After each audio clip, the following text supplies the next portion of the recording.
أشهد أن لا إله إلا الله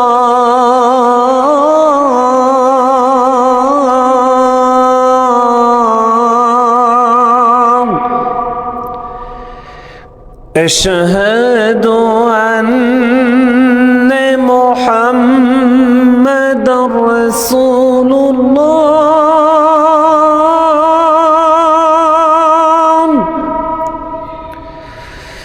أشهد. أعوذ بالله من الشيطان الرجيم. بسم الله الرحمن الرحيم. قال الملأ الذين استكبروا من قومه لنخرجنك يا شعيب والذين آمنوا معك من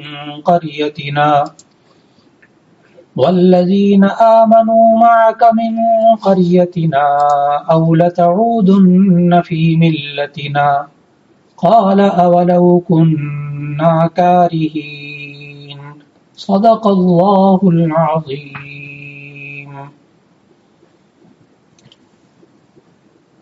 قرآن مجید کے مضامین کے خلاصے کے سلسلے میں آج پارہ نمبر 9 کا خلاصہ ذکر ہو رہا ہے.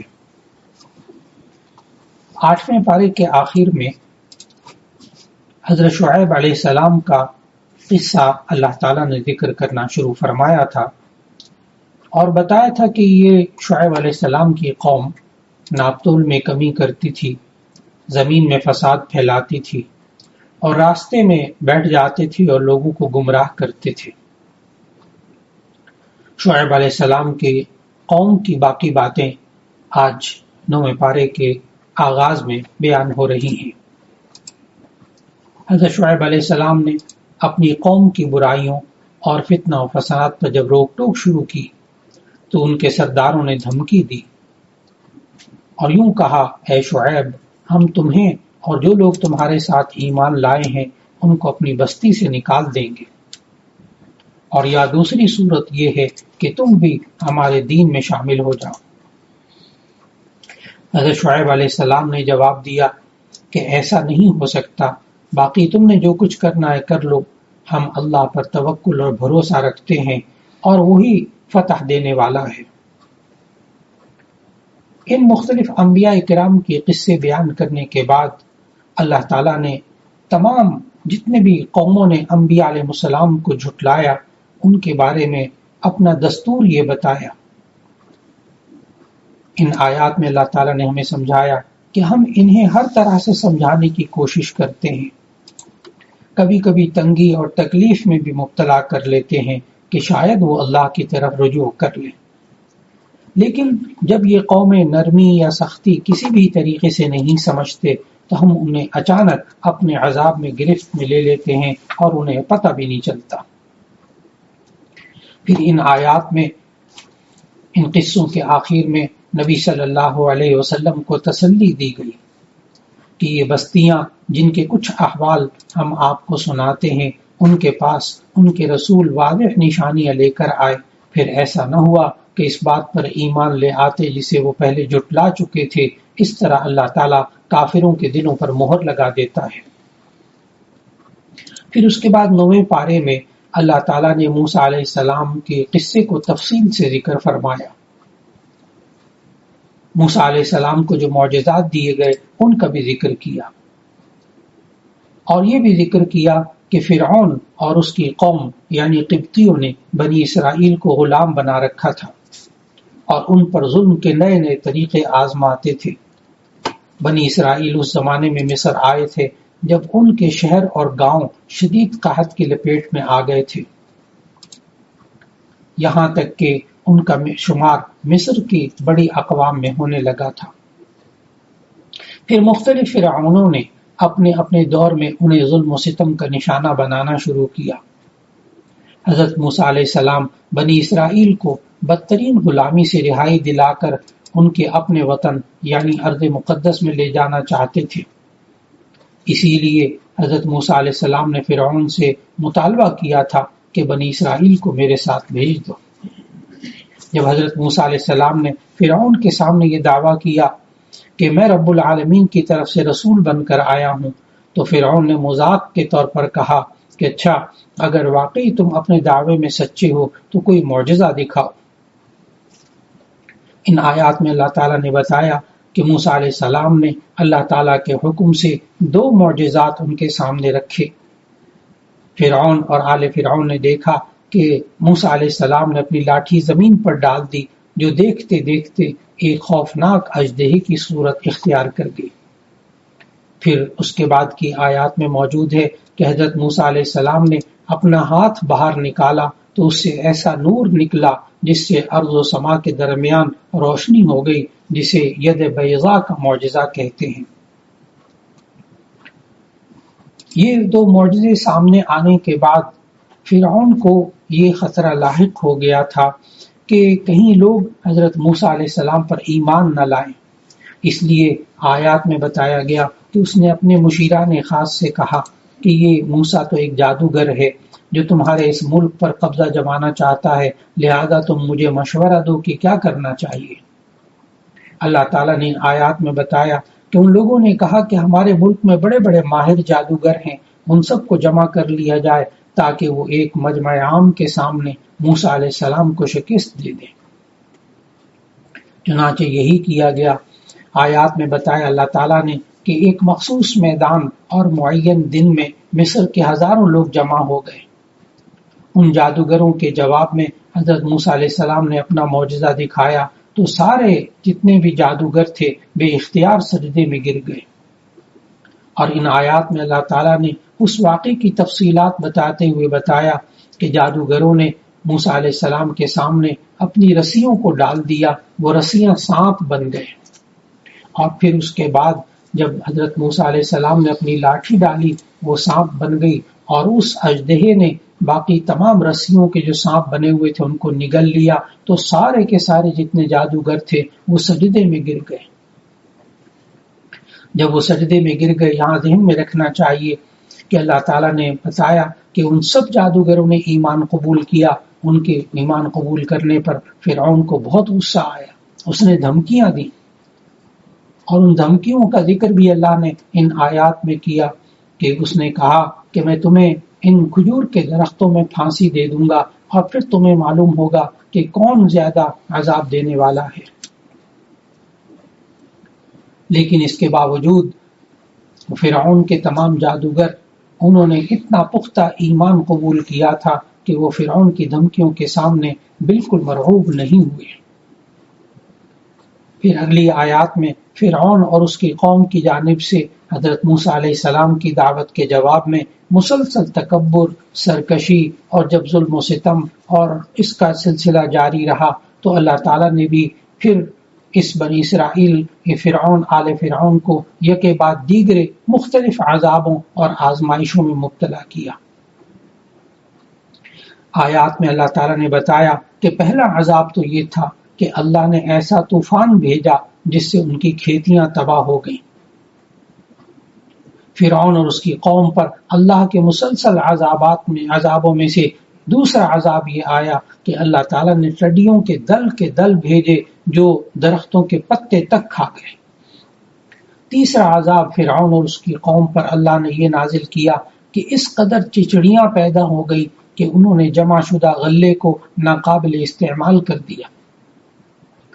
چوتھا عذاب اللہ تعالیٰ نے مینڈک اتنے زیادہ کر دیے کہ ان کی زندگی کو اجیرن کر دیا۔ پانچواں عذاب فرعون اور اس کی قوم پر اللہ تعالیٰ نے یہ کیا کہ ان کی نہروں، کنووں اور مٹکوں کا پانی جو تھا وہ خون میں تبدیل ہو گیا۔ یہ سب عذاب آتے رہے، لیکن یہ قوم بڑی عجیب و غریب کہ جب کوئی عذاب آتا تو موسیٰ علیہ السلام کے سامنے آہوزاری کرتے، عہد و اقرار کرتے کہ اگر اللہ نے اس عذاب سے نجات دے دی تو ہم ایمان لے آئیں گے، لیکن جب عذاب ٹل جاتا تو پھر وہی کچھ کچھ کرنے لگتے جو پہلے کر رہے ہوتے تھے۔ پھر یوں ہوا کہ اللہ تعالیٰ نے بنی اسرائیل کو فرعونیوں کے عذاب سے نجات دے دی، اور حضرت موسیٰ علیہ السلام اور انہیں بنی اسرائیل کو لے کر رات کی تاریکی میں مصر سے لے کر نکل گئے۔ پھر اس کے بعد آزادی نصیب ہوئی تو دستور زندگی کی ضرورت محسوس ہوئی کہ اب ہم نے زندگی کیسے گزارنی ہے. تو اللہ تعالیٰ نے اپنے نبی حضرت موسیٰ علیہ السلام کو کوہ طور پر بلایا. وہاں آپ نے 40 روزے رکھے. پھر آپ کو باری تعالیٰ کی طرف سے ہم کلامی کا شرف بھی حاصل ہوا، اور دستور زندگی کے طور پر اللہ تعالیٰ نے تورات عطا فرمائی. حضرت موسیٰ علیہ السلام کوہ طور پر گئے تو پیچھے موسیٰ علیہ السلام کی غیر موجودگی میں ایک جادوگر سامری کے بہلانے پھسلانے پر بنی اسرائیل نے بچھڑے کی عبادت شروع کر دی کہ اس نے اس قوم کے سونے چاندی کو جمع کیا، اس کو پگھالا، اور پگھالنے کے بعد ایک بچھڑا بنایا، اور پھر اس قوم نے اس بچھڑے کی عبادت شروع کر دی. حضرت موسیٰ علیہ السلام واپس تشریف لائے تو ان کو مشرکانہ عادتوں سے بہت دکھ ہوا اور انہوں نے منع کیا. لیکن یہ یہود کی قوم، یہ اسرائیلی قوم، یہ بڑی عجیب و غریب تھی. یہ بار بار پھسل جاتے تھے، بار بار لغزشیں کرتے تھے، اور ان کی عادت تھی کہ وعدے کرتے تھے اور بھلا دیتے تھے. ان کی 7 عادتیں اللہ تعالیٰ نے ان آیات کے اندر بتائیں کہ ان بنی اسرائیل کی عجیب و غریب عادتیں یہ تھیں کہ نمبر 1 تو یہ کہ یہ بات بات پر پھسل جاتے تھے، اور دوسری ان کی یہ تھی کہ وعدہ کرتے تھے اور بھلا دیتے تھے، اور تیسرا یہ بتایا کہ یہ احکام الہیہ کا مذاق اڑاتے تھے. چوتھی عادت بنی اسرائیل کے اللہ تعالیٰ نے بتائی کہ یہ لوگ تعویل اور تحریف سے باز نہیں آتے تھے. اللہ تعالیٰ نے ان کو جو احکامات دیے تھے ان میں یہ لوگ تبدیلی کر دیتے تھے. پھر 5ویں یہ بات بتائی کہ جب انہیں ان کی سرزمین بیت المقدس میں داخل ہونے کو کہا گیا تو ان کو کہا گیا کہ سر جھکا کر داخل ہونا، مگر وہ سر اٹھا کر اور گھسٹتے ہوئے داخل ہوئے. یعنی اللہ تعالیٰ نے سجدہ کرتے ہوئے کہا تھا کہ تم داخل ہو جاؤ سجدہ کرتے ہوئے، لیکن جب وہ بیت المقدس کی اس داخلے کے دروازے تک پہنچے تو وہ دروازہ چھوٹا تھا. انہوں نے کہا اچھا ہمیں اس لیے حکم دیا تھا سر جھکا کر داخل ہونا، لیکن انہوں نے سر نہیں جھکایا، اپنے اوپر کے بدن کو نیچے کر کے اپنے اوپر کے بدن کو سیدھا رکھا اور نچلے حصے کو سمیٹ کر یہ داخل ہوئے گھسٹتے ہوئے.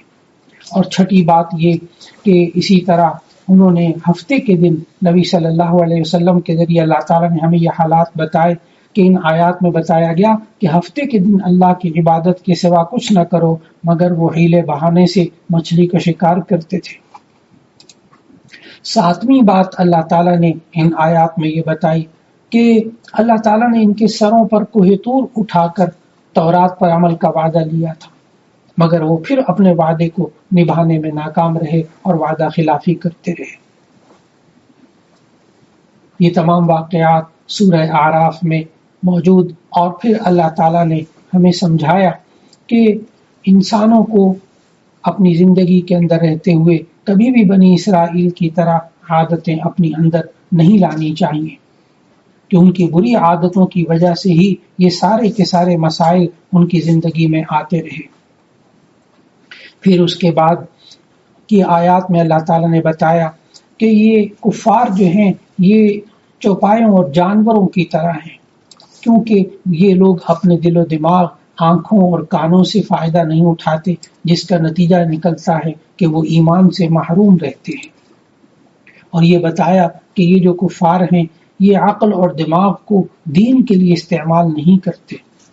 پھر ساتھ یہ بھی بتایا کہ یہ آیات الہیہ سنتے تو ہیں لیکن بہرے بن جاتے ہیں، گویا کہ انہوں نے سنا ہی نہیں. اور تیسری بات یہ بتائی کہ ان لوگوں کو سب کچھ نظر آتا ہے کہ حق بات کیا ہے، لیکن اس کے باوجود یہ اندھے بن جاتے ہیں اور نہ بصارت سے کام لیتے ہیں نہ بصیرت سے کام لیتے ہیں. پھر اللہ تعالیٰ نے ان آیات میں یہ بتایا کہ اللہ تعالیٰ نے کفار کو اس دنیا میں مہلت دی، یہاں تک کہ ایک وقت ایسا آتا ہے کہ اللہ انہیں اچانک پکڑ لیتا ہے.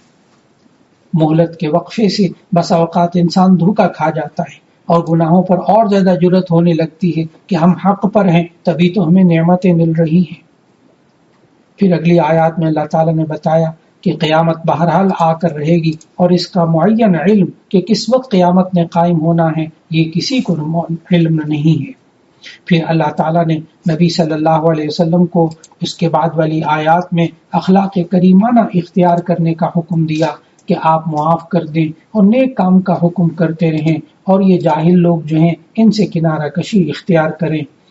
اسی طرح اللہ تعالیٰ نے سورہ اعراف کی ابتدا میں بھی قرآن حکیم کی عظمت بیان کی، اور سورہ اعراف جب ختم ہو رہی ہے اس 9ویں پارے میں تو وہاں بھی اللہ تعالیٰ نے قرآن حکیم کی تعظیم اور اس کا ادب بیان کیا اور فرمایا جب قرآن حکیم پڑھا جائے تو اسے توجہ سے سنو اور خاموش رہو تاکہ تم پر رحم کیا جائے۔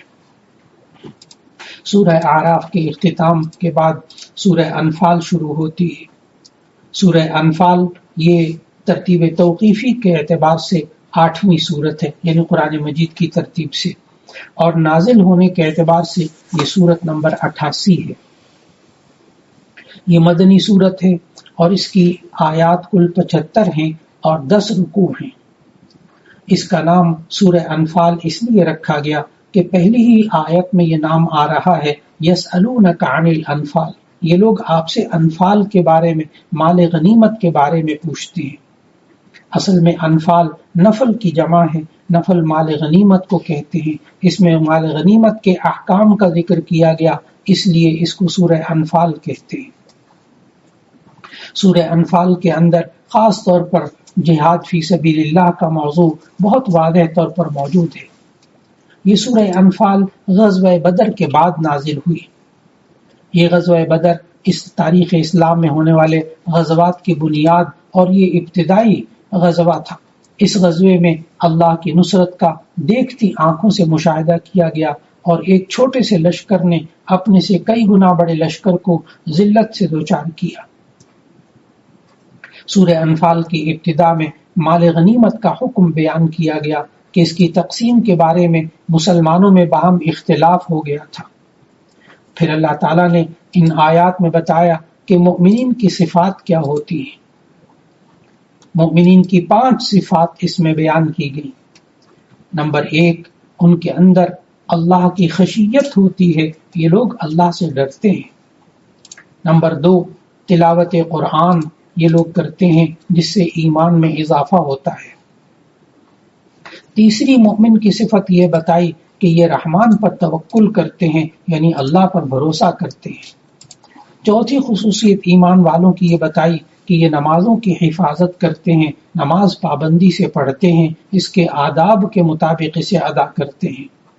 اور 5ویں خوبی ایمان والوں کی ان آیات میں یہ بتائی کہ یہ اللہ کے بندوں کے ساتھ احسان کرتے ہیں، اچھا سلوک کرتے ہیں۔ مومنین کی 5 صفات بیان کرنے کے بعد پھر اللہ تعالیٰ نے غزوہ بدر کی تفصیل بیان کی۔ سورہ انفال کی خصوصیات میں سے ایک اہم خصوصیت مفسرین یہ لکھتے ہیں کہ اس میں اللہ تعالیٰ نے ایمان والوں کو یا ایھا الذین آمنو کہہ کر 6 بار پکارا ہے، اے ایمان والو۔ سورہ انفال کے اندر وہ 6 جگہیں جہاں یا ایھا الذین آمنو آ رہا ہے، وہ پہلا تو آیت نمبر 15 میں ہے، جس میں اللہ تعالیٰ نے فرمایا اے ایمان والو، جب تم میدان جنگ میں کافروں سے ٹکراؤ تو ان سے پیٹھ مت پھیرنا، منہ مت پھیرنا، یعنی ان کا مقابلہ کرنا۔ دوسری جگہ جہاں یا ایھا الذین آمنو آ رہا ہے وہ آیت نمبر 20 میں اللہ تعالیٰ نے فرمایا اے ایمان والو، اللہ اور اس کے رسول صلی اللہ علیہ وسلم کے حکم کی اطاعت کرو اور اسے سن کر پھر منہ نہ پھیرو، اعراض نہ کرو۔ پھر تیسری وہ جگہ آیت نمبر 23 میں ہے جہاں یا ایھا الذین آمنو کہہ کر خطاب فرمایا اے ایمان والو، اللہ اور اس کے رسول صلی اللہ علیہ وسلم کا حکم مانو جب وہ تمہیں ایسے کام کی طرف بلائیں جس میں تمہاری زندگی ہے۔ پھر وہ چوتھی جگہ جہاں یا ایھا الذین آمنو فرمایا وہ سورہ انفال کی آیت نمبر 27 ہے۔ فرمایا اے ایمان والو، اللہ اور اس کے رسول صلی اللہ علیہ وسلم سے خیانت نہ کرو اور آپس کی امانتوں میں بھی جان بوجھ کر خیانت نہ کرو۔ پھر 5ویں جگہ جہاں سورہ انفال میں یا ایھا الذین آمنو کہہ کر خطاب فرمایا وہ آیت نمبر 29 میں ہے کہ اے ایمان والو، اگر تم اللہ سے ڈرتے رہو گے تو وہ تمہیں فرقان عطا کرے گا، تمہیں گناہ سے دور کر دے گا اور تمہیں بخش دے گا، اور اللہ بڑے فضل والا ہے۔ پھر چھٹی جگہ سورہ انفال میں کہ جہاں اللہ نے ایمان والوں کو یا ایھا الذین آمنو کہہ کر فرمایا، یہ آگے جا کر 10ویں پارے میں آئے گا، آیت نمبر 46 میں، کہ اے ایمان والو، جب کسی جماعت سے تمہارا مقابلہ ہو تو ثابت قدم رہو اور اللہ کو بہت یاد کرو تاکہ تم کامیاب ہو جاؤ، اور اللہ اور اس کے رسول صلی اللہ علیہ وسلم کے حکم پر چلو، اور آپس میں جھگڑا نہ کرنا ورنہ تم بزدل ہو جاؤ گے اور تمہاری ہوا بھی اکھڑ جائے گی، اور صبر سے کام لو، اللہ صبر کرنے والوں کے ساتھ ہے۔ پھر 9ویں پارے میں سورہ انفال کے اندر اللہ تعالیٰ نے مزید احکامات دیے اور فرمایا کہ ایسی جماعت کبھی شکست دوچار نہیں ہو سکتی جو دشمن کے مقابلے میں ثابت قدم رہے۔ دوسرا حکم ان آیات میں سورہ انفال کے اندر دیا کہ وہ جماعت کبھی شکست نہیں کھاتی جو اللہ اور اس کے رسول صلی اللہ علیہ وسلم کے احکامات پر عمل کرنے والی ہو۔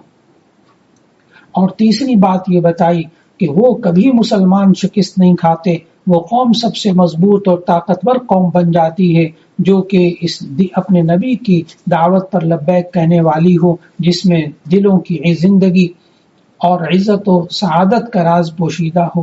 اور چوتھی بات یہ بتائی کہ وہ سب سے مضبوط ترین اور طاقتور قوم ہوتی ہے جو نہ دین میں خیانت کرتی ہے نہ دنیاوی حقوق کی ادائیگی میں خیانت کرتی ہے۔ اور پانچویں خوبی اللہ تعالیٰ نے سورہ انفال کے اندر بتائی کہ مضبوط اور طاقتور تم جب بن سکتے ہو کہ سب سے بڑھ کر یہ ہے کہ وہ خوف خدا اور تقوی کی صفت اختیار کرتے ہوں۔ اور چھٹی بات یہ بتائی کہ وہ قوم بڑی مضبوط قوم ہوتی ہے جو کہ ہر وقت اللہ کا ذکر کرتی رہتی ہے۔ ساتویں بات یہ بتائی کہ وہ قوم مضبوط ترین قوم ہوتی ہے جس کا کلمہ ایک ہوتا ہے۔ اور آٹھویں بات یہ بتائی کہ وہ قوم مضبوط ہوتی ہے کہ جس کی صفوں میں کامل اتحاد ہوتا ہے۔ اور 9ویں بات سورہ انفال میں یہ بتائی کہ وہ نفسانی اور گروہی تنازعات اور اختلافات میں مبتلا نہیں ہوتے، تو وہ قوم یقیناً مضبوط قوم ہوتی ہے جو کبھی شکست نہیں کھاتی۔ اللہ تعالی ہمیں ان باتوں پر عمل کرنے کی توفیق عطا فرمائے، اور جن باتوں پر اللہ تعالیٰ نے ہمیں حکم دیا کہ ان باتوں سے تم نے رکنا ہے، اللہ تعالیٰ ان سے ہمیں باز آنے کی توفیق دے، تو یقیناً مسلمان آج بھی دنیا کی سب سے مضبوط اور طاقتور قوم بن سکتی ہے۔ وآخر دعوانا ان الحمد للہ رب العالمین۔